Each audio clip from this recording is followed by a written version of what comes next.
اس سے پہلے سورہ بقرہ کی مختلف آیات کا خلاصہ پیش کیا گیا۔ ابھی اپنے سامنے جو آیت کریمہ چل رہی تھی وہ رمضان کے روزوں کے تعلق سے چل رہی تھی کہ اللہ تبارک و تعالیٰ نے جب رمضان کے روزے فرض فرمائے تو پہلے عشاء کے بعد اگر کوئی آدمی کھانا چاہے تو اس کو کھانے کی اجازت نہ تھی، اور ایسے ہی اگر کوئی رات میں سو گیا تو سو کر اٹھے تو کھانے کی اجازت نہ تھی۔ لیکن اللہ تبارک و تعالیٰ نے حضرت عمر رضی اللہ تعالی عنہ اور دیگر صحابہ کرام کے ایک معاملے کی وجہ سے رات میں لوگوں کو اپنی بیوی کے پاس جانے کی اجازت عطا فرمائی۔ ایسے ہی حضرت سرما ابن قیس رضی اللہ تعالی عنہ نے، جنہوں نے روزے کی حالت میں دن بھر کام کیا، رات میں آئے اہلیہ کو کہا کھانے کا انتظام کر، چنانچہ انہوں نے انتظام کیا لیکن یہ سو گئے۔ اسی دن دوسرے دن اسی حالت میں روزہ رکھنا پڑا، جس کی وجہ سے چکر آنے لگے۔ تب اللہ تعالیٰ نے کرم فرمایا اور رات میں کھانے کی اجازت عطا فرمائی۔ پہلے اتنی آیت کریمہ نازل ہوئی، اللہ تعالیٰ فرماتا ہے کلوا واشربوا حتی یتبین لکم الخیط الابیض من الخیط الاسود، کھاؤ پیو یہاں تک کہ روشن ہو جائے، واضح ہو جائے تمہارے لیے سفید ڈورا کالے ڈورے سے۔ اتنی ہی آیت نازل ہوئی تو ایک صحابی جن کا نام عدی ابن حاتم طائی ہے، یہ حاتم طائی کے بیٹے ہیں، چنانچہ یہ ایمان لائے، جن کو عدی ابن حاتم کہا جاتا ہے۔ انہوں نے جب یہ آیت کریمہ کو سنا تو سننے کے بعد انہوں نے دو ڈورے لے لیے، دو دھاگے لے لیے، ایک کالا دھاگا ایک سفید دھاگا، اور لے کر کے رکھ لیا اور کہا کہ اللہ تعالیٰ فرماتا ہے کھاؤ پیو یہاں تک کہ سفید ڈورا کالے ڈورے سے ممتاز ہو جائے، واضح ہو جائے، لہٰذا جب تک کلیئر نہ ہو جائے تب تک کھانے کی اللہ تعالیٰ نے اجازت عطا فرمائی۔ چنانچہ وہ کھاتے رہے یہاں تک کہ سویرا ہو گیا۔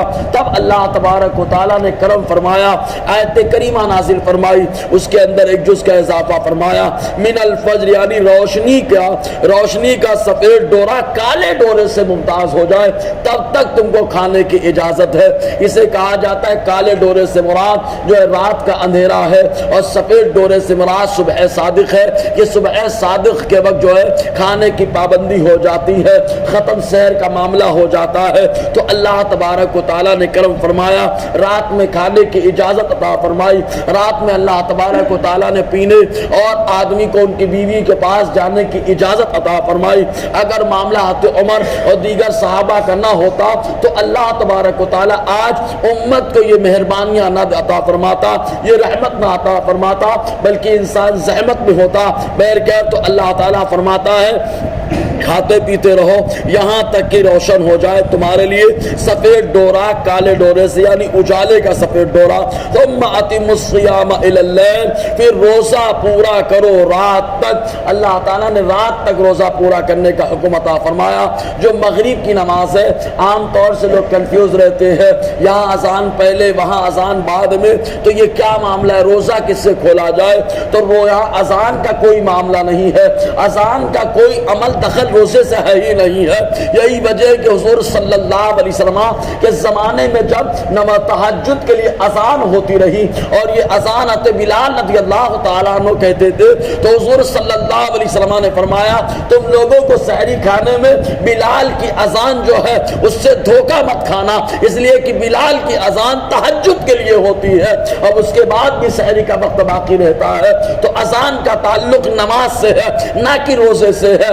تو اللہ تعالیٰ نے فرمایا کہ رات تک روزہ پورا کرو، تو بس غروب آفتاب ہو جائے اس کے بعد روزہ افطار کیا جا سکتا ہے، آمزی کی اذان ہو یا نہ ہو۔ تو اللہ تعالیٰ فرماتا ہے اتموا الصیام الی اللیل، پھر روزہ پورا کرو رات تک۔ پھر یہاں پر ایک مسئلہ اور واضح کہ جیسے حضور صلی اللہ علیہ وسلم نے فرمایا چاند دیکھ کر کے روزہ رکھو اور چاند دیکھ کر کے افطار کرو، تو جب 30 کا چاند ہوتا ہے تو کبھی کبھی غروب آفتاب سے پہلے نظر آ جاتا ہے، کافی وقت باقی ہوتا ہے غروب آفتاب سے، تو لوگ روزہ کہتے ہیں۔ اللہ حضور نے فرمایا چاند دیکھ کر شروع کرو، چاند دیکھ کر ختم۔ تو چاند نکل آیا، اب رمضان ختم ہو گیا، لہٰذا افطاری کی جا سکتی ہے۔